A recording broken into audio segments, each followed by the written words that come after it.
আসসালামু আলাইকুম ভিউয়ার্স, আজকে খুবই টেস্টি একটা নাস্তা রেসিপি নিয়ে চলে এসেছি। তো আমার আজকের রেসিপি ডিম সুজির নাস্তা। তো চলুন দেখে নিই কীভাবে খুব সহজেই নাস্তাটি তৈরি করে নেওয়া যায়।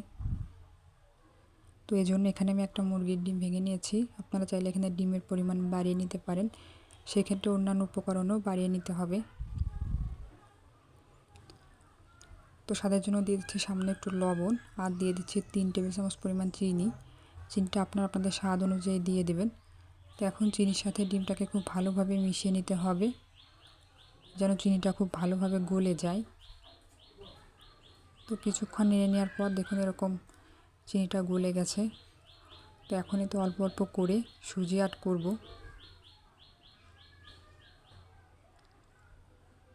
তো এখানে ডিমের সাইজের উপর সুজির পরিমাণটা নির্ভর করবে। বড় সাইজের ডিম নিলে সুজির পরিমাণ বেশি লাগবে, আর ছোটো সাইজের ডিম নিলে সুজির পরিমাণ কম লাগবে। তো আমি যে সাইজের ডিম নিয়েছি তাতে আমার হাফ কাপ থেকে একটু বেশি পরিমাণে সুজি লেগেছে। তো অল্প অল্প করে সুজি দিয়ে এটাকে মাখাতে হবে।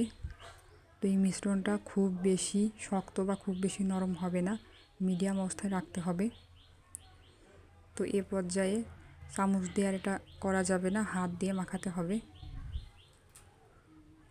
অনেকটা আঠালো হয়ে আসছে, এখন হাত দিয়ে মেখে নিচ্ছি।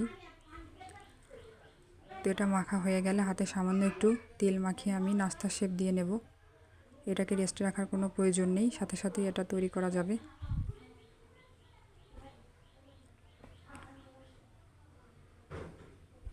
তো আমি নাস্তার শেপ দিয়ে দেখাচ্ছি আমি কীরকম করে নিয়েছি।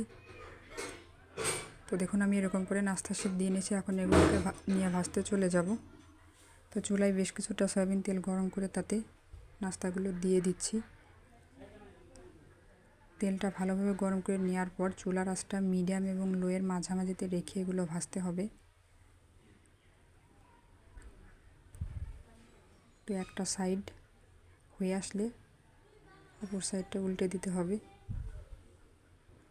এরকম করে সবগুলো নাস্তা আমি ভেজে নেব। তো ভিউয়ার্স, রেসিপিটি ভালো লাগলে প্লিজ আমার চ্যানেলটি সাবস্ক্রাইব করবেন, আর পাশে থাকা বেল বাটনটি ক্লিক করবেন যাতে পরবর্তী নোটিফিকেশন পেয়ে যান। তো আমার এটা প্রায় ভাজা হয়ে গেছে। তো এখন এটাকে আমি তেল থেকে তুলে নেব। একই প্রসেসে সবগুলো নাস্তা আমি ভেজে নেব। তো সবগুলো হয়ে গেছে দেখুন ভিউয়ার্স, খুব সহজে তৈরি হয়ে গেল ডিম সুজির নাস্তা। তো এটা ভিতরে দেখতে কেমন হয়েছে আমি একটা ভেঙে দেখাচ্ছি। দেখুন এরকম হয়েছে, ভিতরটা খুব ভালোভাবে কুক হয়েছে। তো আজ এ পর্যন্ত, দেখা হচ্ছে অন্য কোনো রেসিপি নিয়ে। সবাই সুস্থ থাকবেন, ভালো থাকবেন, আল্লাহ হাফেজ।